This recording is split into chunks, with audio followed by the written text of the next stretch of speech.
Hello viewers, you're watching India Today Global with me, Ishita Mitra, and today we are going to focus on a major diplomatic flashpoint in Asia. India's strong response to China's latest attempt to rename places in Arunachal Pradesh. Now, this move by Beijing has once again brought the long-standing dispute between the two Asian giants into sharp focus, with New Delhi making it absolutely clear that Arunachal Pradesh is and will always remain an integral part of India.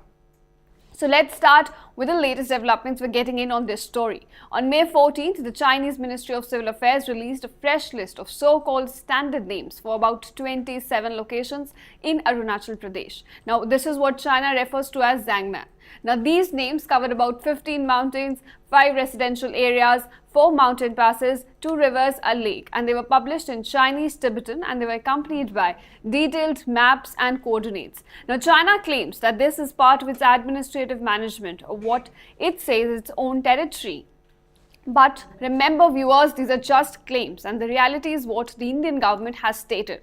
Now, India has categorically rejected China's move as vain and preposterous. In an official statement, the Ministry of External Affairs spokesperson Randeep Jaiswal said, "We have noticed that China has persisted with its vain and preposterous attempts to name places in the Indian state of Arunachal Pradesh. So consistent with our principled position, we reject all such attempts categorically." India asserted that creative naming will not alter the undeniable reality that Arunachal Pradesh was, is and will remain an integral and inalienable part of India. Now viewers, this is not the first time that China has tried to rename places in Arunachal Pradesh. In recent years, Beijing has repeatedly issued lists of new names for towns, villages, geographical features in the state, and each time drawing a swift and firm rebuttal from New Delhi. Now, India's stance in this case has been unwavering that such creative naming exercise by China have no bearing on the ground reality or on India's sovereignty over Arunachal Pradesh. So basically what India is saying that no matter what you do, whether you name some places or not, the reality on the ground does not change, that the state of Arunachal Pradesh belongs to India. Now, to understand why this issue is so sensitive, we need to look at the historical and legal context. The border dispute between India and China dates back to the early 20th century and it centers on the McMahon Line. So this line was established as a boundary between British India and Tibet during the 1914 Shimla Convention. Now, India considers that McMahon Line as the legal and the internationally recognized boundary, and it has also exercised continuous administrative control over the state of Arunachal Pradesh since independence.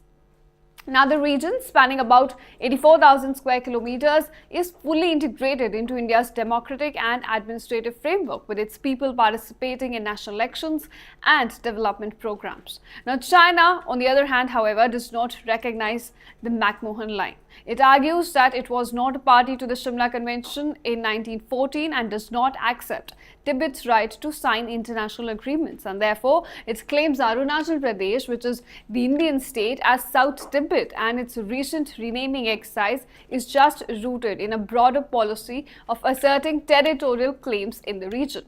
Now, this is a part of a long-standing expansionist agenda. We've seen that China is not just doing this with India, but also other neighbors and also in the South China Sea. It has an expansionist agenda, and this covers also its policy of five finger.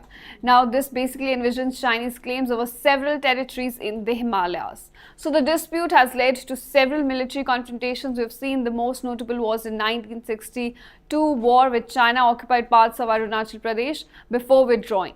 And therefore, the border remains between the two countries undemarcated, and the line of actual control serves as the de facto boundary with the periodic standoffs and skirmishes along the border. We've seen this happen in 2020, the deadly Galwan Valley clash. And despite multiple rounds of talks between the two countries and confidence-building measures, the border issue remains unresolved, and China's latest renaming move is just an attempt to provoke and assert its claims ahead of any negotiations. Now, India's official position is rooted in international law and the principle which upholds existing boundaries at the time of independence. The Indian government has consistently maintained that Arunachal Pradesh is an inalienable part of its territory, and this is reflected in the region's active participation in India's democratic processes, its representation in the parliament, and its role in national development. Now, the state's strategic importance, its rich natural resources, its vibrant cultural diversity, further underscores its integral place within India. And therefore, New Delhi's response to China's latest move has been swift, categorical and consistent with its long-held policy. The Ministry of External Affairs has reiterated that repeating baseless arguments in this regard does not lend such claims any validity. Repeating the same thing again and again does not make it credible, does not make it true. The ground reality is that Arunachal Pradesh is a part of India and will remain so.